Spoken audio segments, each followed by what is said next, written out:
administrative team that. I'm just that's saying one again, area. this is the cost. This is the $30,000 for 4 teachers, and you know. Are we sending messages? Yeah. If we're sending messages, I will tell you that my message is that there are a whole raft of these things that affect education level in the schools, and those are, I'm going to vote against all of those. I'll tell you right up front.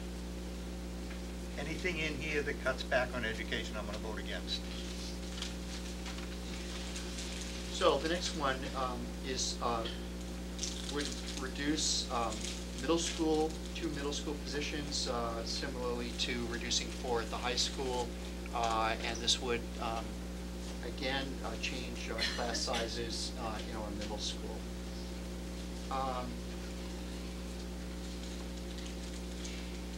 The next one is to reduce administrators.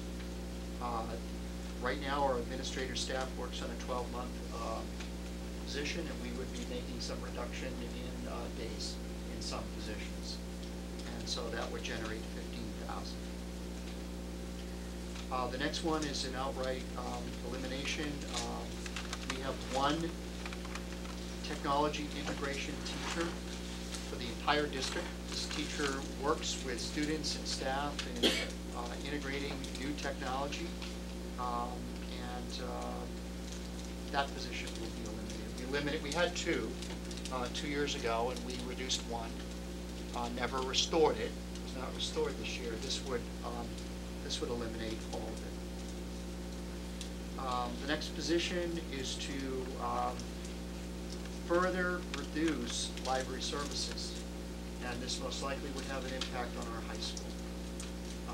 I have entered into discussions with the town librarian to see if there are ways in which we can consolidate school and town library services. It's going to be a huge challenge to do that. But I had my first discussions with Helena Mitten last week, and we'll continue on that pathway to see if there's a way to somehow share resources. That's a big number. What does that include? It very well could eliminate the only professional in the district. Right. Okay, so that would include the librarian. Correct. Right. And So would who work with? Pardon me? Who would Helena Mitten work with? Paraprofessionals. We have major questions around certification issues, as well as accreditation issues. This would be an immediate report to the New England Association. We have 1 professionally certified librarian who services the high school, and there's no one else. We had another one here, professional librarian at the middle school. That went 2 years ago.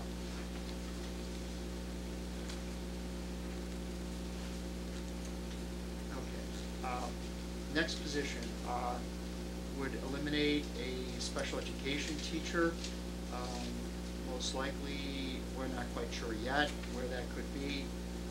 So right now, that's undefined. Should that be a $32,000 figure in the left-hand column then? It should be.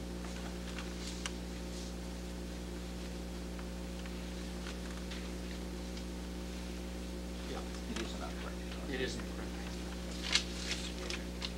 correct. The next position is to reduce high school music by 0.2. Right now, we allow our students in music, to take 8 classes as a regular load, and then if they're taking band, they take band during power block. That becomes a 9th class, and then if they take jazz band or what is called stage band, they take it at night. So we actually are paying a teacher to come at night. It is equivalent to 0.2 of a teaching load, 2.5 hours a week. We would move that into one of the 8 classes. And most likely do the same thing with band. So instead of taking 9 or 10, kept with 8, it would be one of the electives, but you'd have to make a choice. So that's where that reduction is coming from. The next 2 deal with basically the reduction of building-based curriculum leadership across the district. These are our curriculum chairs positions. We would reduce and restructure them. And right now, our department chairs or curriculum chairs receive a stipend, and they also have, for the most part, a reduced teaching level. Not all of them, but for many of them. Math, science, English language arts, social studies, business, art, music, technology, physical education, health, all of these would be restructured. And I'm not sure what we would put in place at this point. So the savings for that is about $140,000. How do you save that much money? Yeah, I don't, Because of the teaching positions, if they have a reduced teaching load and they go to full, so what we did last year. They go Well, to- so you got the you don't cost have to of hire as many teachers, you don't have to have. They're everyone teaching have to- classes, Okay. in addition to the It's stipend. equivalent fewer teachers. to about two, maybe slightly more than two teaching positions. But if someone has 4 teaching and now they go to 5, that's going to displace someone else. So it's a couple teaching Right. positions plus a reduction in the. Plus the stipend. Right, stipend. Right, that makes sense. And then lastly, which is new to your list,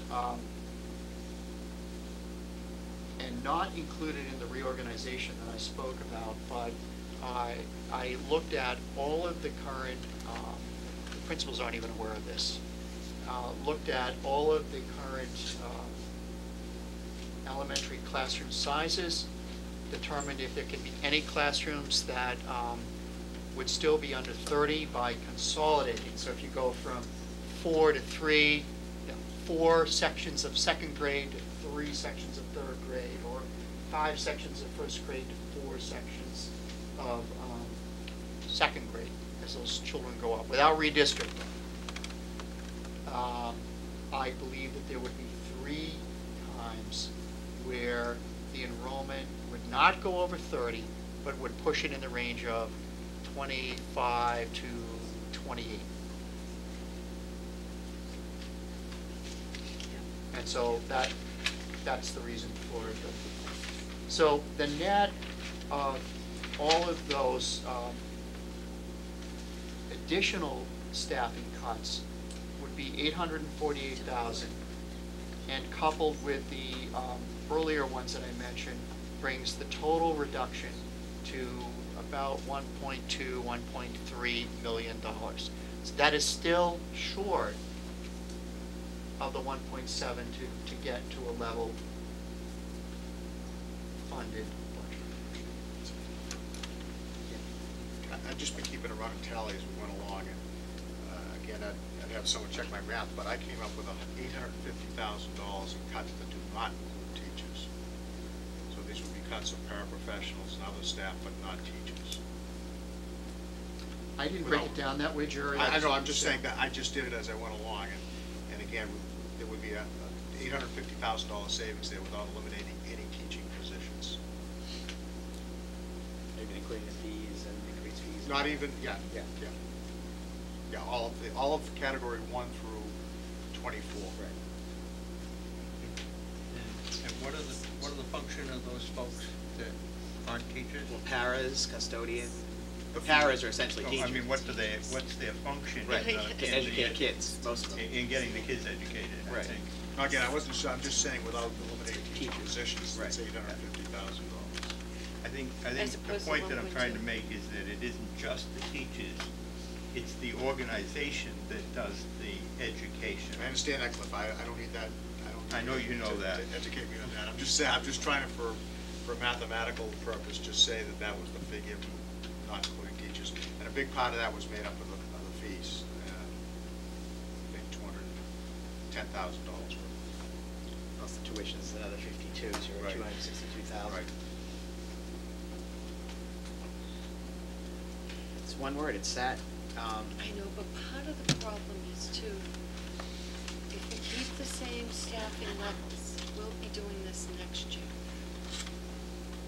Because we can't keep honoring at least the contract increases. So maybe that's think we have to focus on contracts.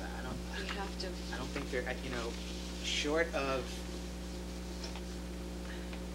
eliminating everything we pay for, eliminating everything else, and having teachers come in and sit in buildings without supplies and no athletics, and, you know, you gotta work on the contracts. There's no other way to get our school budget, or any school budget, under better control without working on contracts. And that's a lot of work. Insurance. And insurance, health insurance. Okay.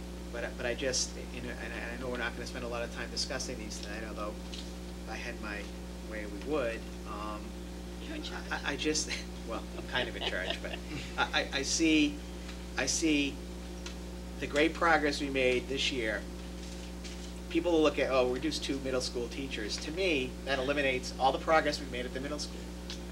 We haven't made enough progress at the high school, and we're talking about potentially reducing 4 teachers at the high school, where we don't have enough electives. We're talking about cutting electives.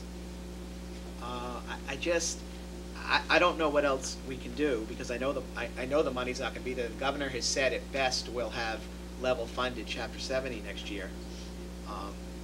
You know, and I supported the governor, but his phony, I'm the education governor, saying I'm not cutting education, that's just a phony pledge, because by cutting local aid, he's gonna end up cutting education spending, because there's no law that says Chapter 70 has to be spent on education. When Chapter 70 money gets here, it's decided where it goes. I don't think that was you know, so he can stand up in 2 years when he goes for re-election and say, I didn't cut education. He's not doing that. He has no choice either. But I think he should have been more upfront about what was happening. It's sad.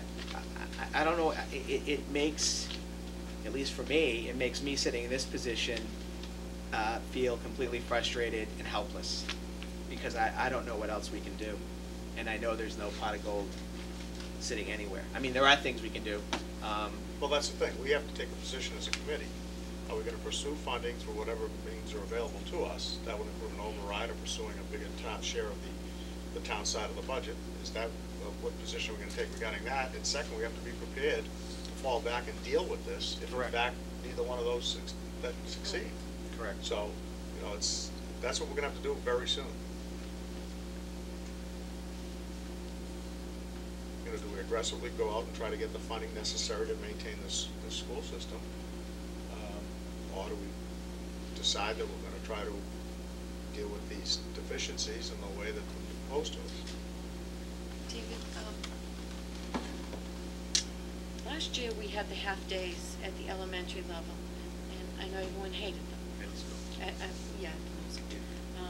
I remember at the time, we talked as a group that if they were long-term reduction in hours at that grade level, we would look at the schedule differently. We would not have just gone home early on Wednesdays. If it were a permanent long-term solution, we would have considered things like coming to school a half an hour late to give the teachers that prep time, or going home a half hour early. I'm wondering why, or I would like to look at that again. And it does mean cutting programs at the elementary level. But I think there are ways that, in the end, if it's long-term and it's in place for a while, you will see groups come together and put in before-school or after-school programs, and they could take on an enrichment flavor, an art or music or whatever, a gym, a soccer. Those things that you're reducing, the art, the music, and the PE, would eventually be those kind of programs that would come back and fill in that slot. So the kids would have a way to get some of those programs outside of the regular day. I don't like to have to go that way, but I also don't want to see reducing graduation requirements at the high school. And if I had to pick between the two, I would say that I would not support cutting the graduation requirements at a public high school when the competition for getting into colleges is so difficult, and where we already know our students, in many cases, state colleges